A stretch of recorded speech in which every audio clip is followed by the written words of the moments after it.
Hay apellidos que un día fueron comunes, que se repetían en los patios de las escuelas, en las listas del trabajo, en las conversaciones de vecindad.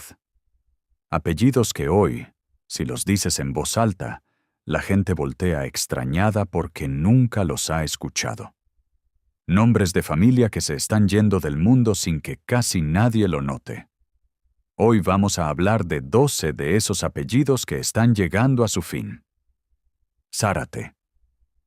Zárate tenía peso. Era un apellido que se decía con naturalidad en muchas regiones y que aparecía en documentos coloniales, en escrituras, en registros parroquiales.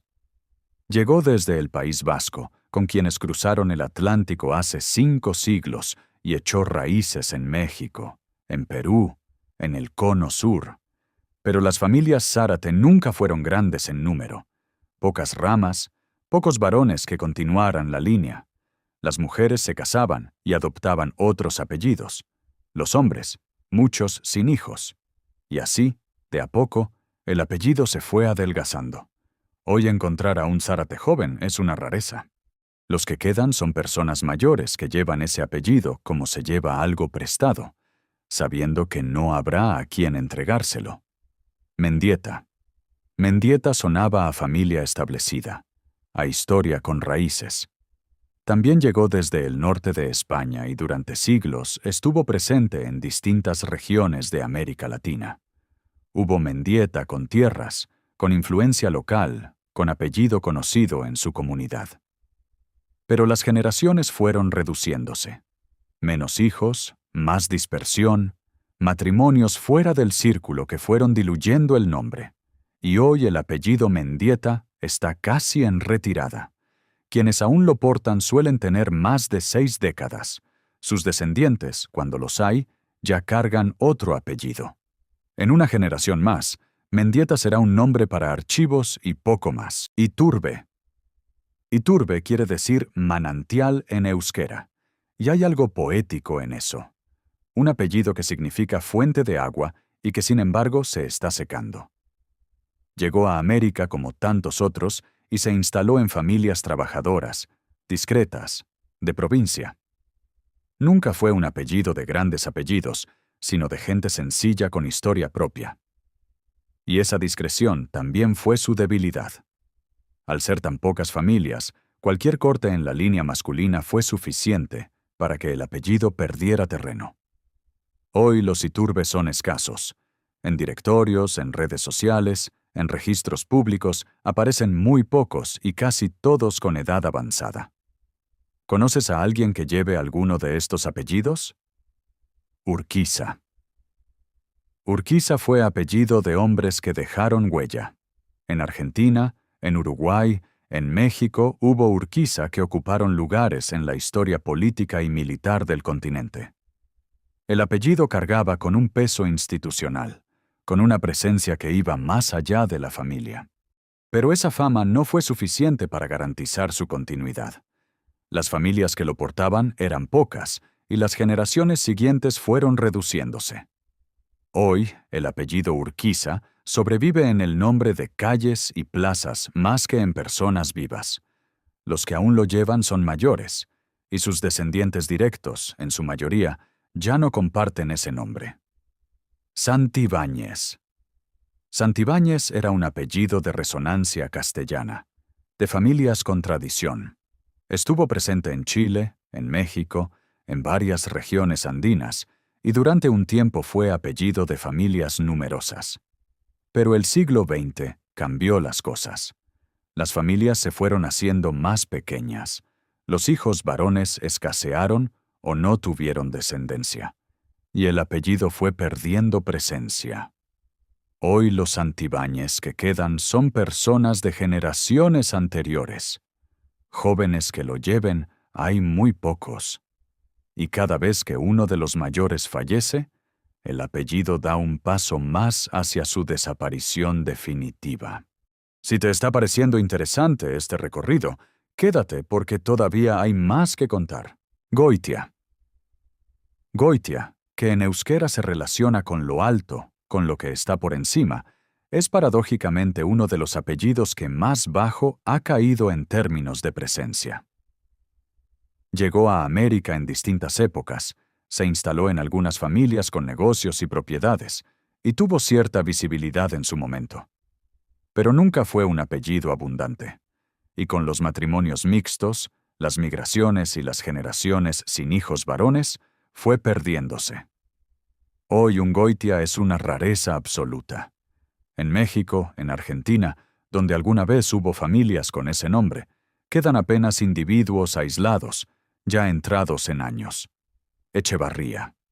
Echevarría es quizás el más conocido de esta lista, y sin embargo también está en declive. Significa casa nueva en euskera, y hubo un tiempo en que ese apellido se escuchaba con frecuencia. Estaba en escuelas, en comercios, en oficinas, pero la emigración lo dispersó, y al dispersarse se diluyó. Los hijos de quienes se fueron adoptaron costumbres, lenguas y a veces apellidos distintos. Y en los países de origen, las familias Echevarría se fueron haciendo más pequeñas. Las proyecciones demográficas indican que en 2 o 3 generaciones el apellido habrá disminuido tanto que será prácticamente residual. Figueroa. Figueroa viene de Galicia, y su significado remite a los higuerales, a los árboles frutales. Llegó pronto al continente y se extendió por varios países. Durante mucho tiempo fue un apellido presente, con familias que lo transmitían con normalidad. Pero la natalidad cayó, las líneas masculinas se fueron cortando, y las mujeres que lo llevaban lo perdían al casarse. Hoy Figueroa todavía existe, pero la tendencia es descendente. No desaparece de golpe sino en silencio, en cada generación que nace con menos Figueroa que la anterior. Gamboa. Gamboa llegó con los primeros grupos que se instalaron en lo que sería la Nueva España y el Virreinato del Perú. Tuvo presencia, tuvo influencia en ciertos momentos, y el apellido circuló durante siglos. Pero nunca fue numeroso, y los siglos cobran factura.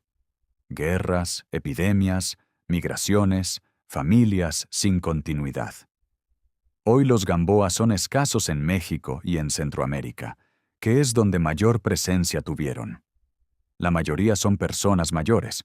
Sus hijos, si los tienen, en muchos casos no comparten el apellido. ¿Hay alguno de estos apellidos en tu árbol familiar? Ibarrola. Ibarrola es un apellido de origen vizcaíno, que significa algo cercano a Vega Amplia o Valle Extenso. Y a pesar de ese nombre generoso, siempre fue apellido de familias reducidas. Llegó a América y se quedó en algunas regiones, en algunas familias concretas, pero nunca echó raíces anchas. Hoy buscar el apellido Ibarrola en cualquier directorio o red social devuelve resultados mínimos. No hay comunidad, no hay familias extensas, solo personas sueltas, mayores, que portan ese nombre como quien carga el último ejemplar de algo que ya no se fabrica. Urdaneta. Urdaneta fue apellido de hombres que navegaron mares y abrieron rutas. Viene del País Vasco y en los primeros siglos de la época colonial tuvo una presencia notable. Era apellido con historia documentada, con hechos concretos ligados a él. Pero la historia no protege a los apellidos de la extinción. Las familias Urdaneta se fueron reduciendo, los descendientes se dispersaron y hoy el apellido aparece con cuentagotas en Venezuela y en España. Los que lo llevan son mayores, y sus hijos, en su mayoría, ya no lo comparten. En pocas décadas, Urdaneta solo existirá en enciclopedias. Ochoa de la Vega. Ochoa de la Vega era apellido compuesto, de esos que se decían completos, sin abreviar, porque cada parte tenía su peso. Era apellido de familias con historia documentada, con escudo, con linaje trazado en papel. Significaba algo vinculado al lobo y a la llanura, y quienes lo portaban sabían que llevaban consigo siglos de identidad. Pero eran poquísimos. Y hoy, en toda América Latina, quizás queden 1 o 2 individuos con ese apellido completo, y son ancianos. Cuando ellos mueran, Ochoa de la Vega desaparecerá del mundo de los vivos sin anuncio, sin funeral propio, sin nadie que lo reclame. 12 apellidos que se están apagando, que en una generación, o dos, habrán dejado de existir en personas vivas. Y con cada uno de ellos se va algo más que un nombre. Se va una forma de pertenecer, una conexión con quienes estuvieron antes, una línea que alguien un día comenzó y que ahora termina. Un apellido es memoria. Es el hilo que une a una persona con todo lo que la precedió. Y cuando ese hilo se corta, algo del tejido humano queda suelto, sin sujeción, y se pierde. Estos 12 apellidos están en ese punto, sostenidos apenas por los últimos que los llevan, y cuando ellos se vayan, se irán también, en silencio, para siempre.